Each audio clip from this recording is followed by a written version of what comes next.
दुनिया में आज डॉग्स की 360 ऑफिशियल स्पीशीज मौजूद है। कैट्स की 40 to 70 स्पीशीज अवेलेबल है और दुनिया में जितने भी एनिमल्स है उनके भी अलग अलग स्पीशीज हमें देखने मिलते ही है। लेकिन सोचने वाली बात यह है कि भला इंसानों की अलग अलग स्पीशीज क्यों नहीं है? वेल, इसके पीछे की हिस्ट्री काफी ज्यादा शॉकिंग है। ह्यूमंस की असल में 9 से भी ज्यादा स्पीशीज धरती पर मौजूद थी, लेकिन आज सिर्फ एक ही स्पीशीज जिंदा है, हमारी स्पीशीज द होमो सेपियंस। आज की इस वीडियो में हम जानेंगे ह्यूमंस की पूरी हिस्ट्री कि कैसे ह्यूमंस इस धरती पर आए और कैसे 9 स्पीशीज एक्सटेंट हुए। ये वीडियो आपका नॉलेज बहुत ज्यादा बढ़ाने वाला है, तो जल्दी से इस वीडियो को लाइक कर दो। सबसे पहले हम एक छोटी सी बात यहाँ समझेंगे कि जो भी स्पीशीज एक ही कॉमन पूर्वज से इवॉल्व होती है उनके ग्रुप को जीनस कहा जाता है। जैसे कि लायंस और टाइगर्स अलग अलग स्पीशीज है, लेकिन एक ही जीनस ग्रुप के मेंबर्स है। बायोलॉजिस्ट इस चीज को 2 लैटिन लेबल्स के रूप में लिखते हैं, जैसे कि लायन का एक्चुअल बायोलॉजिकल नेम है पैंथेरा लियो और टाइगर का है पैंथेरा टाइग्रिस। वैसे ही ह्यूमंस का भी जीनस है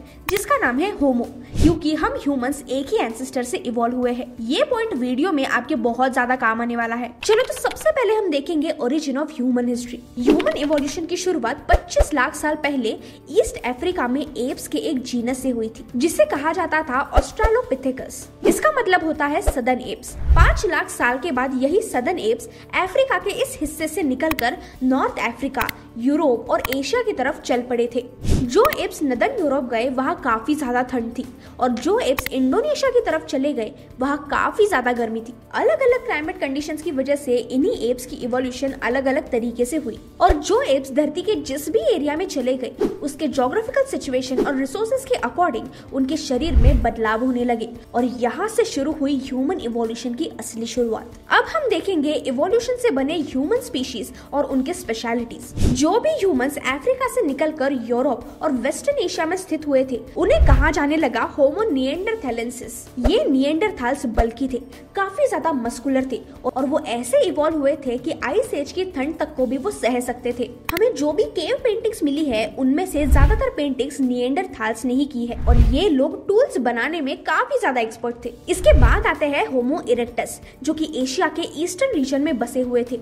ये लोग खुले मैदान और जंगलों में रहते थे।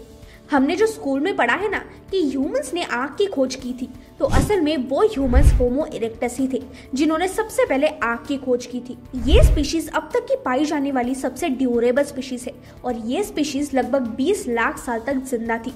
इतना तो खुद हमें यानी होमो सेपियंस को भी नहीं हुए हैं। इंडोनेशिया के जावा आइलैंड्स पर एक और प्रजाति थी जिसका नाम था होमो सोलियंसिस। इनके बारे में ज्यादा इन्फॉर्मेशन अवेलेबल नहीं है और कुछ साइंटिफिक कम्युनिटीज इनके एग्जिस्टेंस के बारे में डिबेट करते हैं। लेकिन इंडोनेशिया के फ्लोरेस आइलैंड पे एक और ह्यूमन स्पीशीज थी।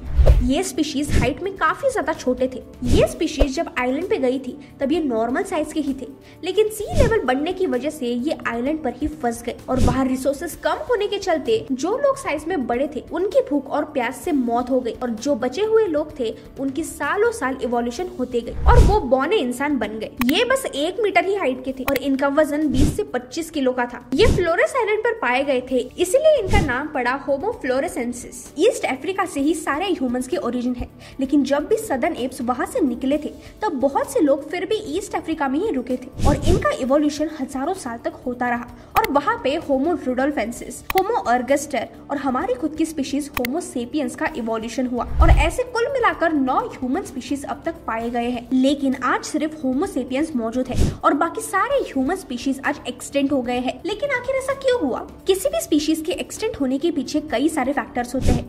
बहुत से लोग मानते हैं कि बाकी सारी स्पीशीज को ह्यूमन सेपियंस ने खुद जिंदा रहने के लिए मार दिया और कुछ साइंटिफिक कम्युनिटीज ये कहती है कि ये सिर्फ एक्सटेंशन का एक छोटा सा हिस्सा है। असल में पुरानी स्पीशीज क्लाइमेट चेंज के चलते एक्सटेंट हो गई, जैसे कि निएंडरथाल्स ठंड काफी ज्यादा बढ़ने की वजह से 50,000 साल पहले एक्सटेंट हो चुके थे। उसके बाद कई सारी बीमारियां फैली हुई जिसके कारण बाकी स्पीशीज एक्सटेंट हो गए। कुछ फॉसिल्स कल के ऊपर गहरे घाव के निशान थे जिससे ये पता चलता है कि कुछ स्पीशीज आपस में लड़कर एक्सटेंट हो गए। वही कुछ जेनेटिक स्टडीज ये दर्शाती है कि जेनेटिक इश्यूज के चलते कुछ स्पीशीज एक्सटेंट हो गए। कुछ थियोरीज ये बताती है कि होमो सेपियंस के क्रॉस ब्रीडिंग के चलते ये स्पीशीज धीरे धीरे होमो सेपियंस में कन्वर्ट हो गई। थियोरीज काफी सारे हैं और इसके ऊपर आज भी रिसर्च चालू है। लेकिन कभी ऐसा सोचा है कि ऐसा क्या है जो होमो सेपियंस को बाकी स्पीशीज से इतना अलग बनाता है। जहाँ बाकी स्पीशीज की ओरिजिन 20 लाख साल पहले या फिर 25 लाख साल पहले से है, वही होमो सेपियंस इस चेन में सबसे ज्यादा इवॉल्व स्पीशीज है जिसकी ओरिजिन बस 3 लाख साल पुरानी है।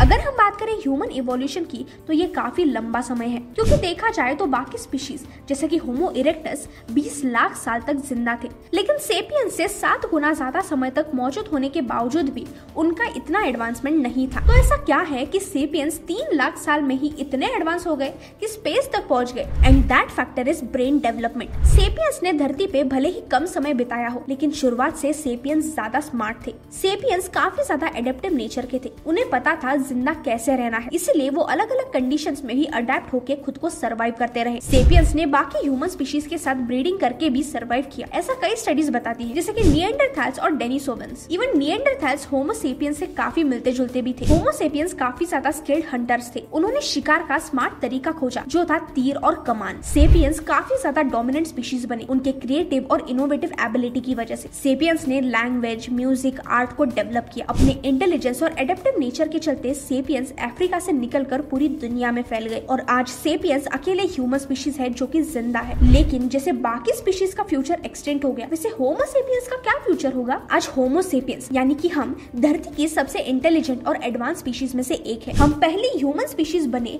जिसने अपने प्लेनेट को छोड़कर स्पेस में जाने का सोचा और वहां पहुंचे भी। आज man made object solar system से निकलकर इंटरस्टेलर स्पेस तक भी पहुंच चुके हैं, जैसे कि वोयेजर 1 जो कि अकेला ऐसा मैन मेड ऑब्जेक्ट है जो 23 बिलियन किलोमीटर से भी ज्यादा दूर तक ट्रैवल कर चुका है। ह्यूमंस इतने ज्यादा एडवांस हो चुके हैं कि अब हम दूसरे प्लेनेट पर लाइफ ढूंढने निकल पड़े हैं। आज दुनिया में एआई रिवॉल्यूशन बढ़ रहा है। एआई में एक ऐसी पावर है जिसकी मदद से हम हमारी ह्यूमन रेस को 100 गुना ज्यादा एडवांस कर सकते हैं। लेकिन एआई के बारे में काफी खतरनाक प्रेडिक्शन साइंटिस्ट कर रहे हैं। हम पहली ऐसी स्पीशीज तो बन गए हैं जिसने खुद से भी ज्यादा स्मार्ट चीज बनाई है, लेकिन क्या यही स्मार्ट चीज होमो सेपियंस के एक्सटेंशन का रीजन बनेगी? ये सवाल मैं आप पे छोड़ती हूँ। आपको क्या लगता है मुझे कमेंट्स में जरूर बताना। इस वीडियो के रिसर्च में मुझे सेपियंस इस बुक की काफी ज्यादा हेल्प हुई है और अगर आपको इसके बारे में डिटेल में जानना है तो आप इस बुक को पढ़ सकते हो।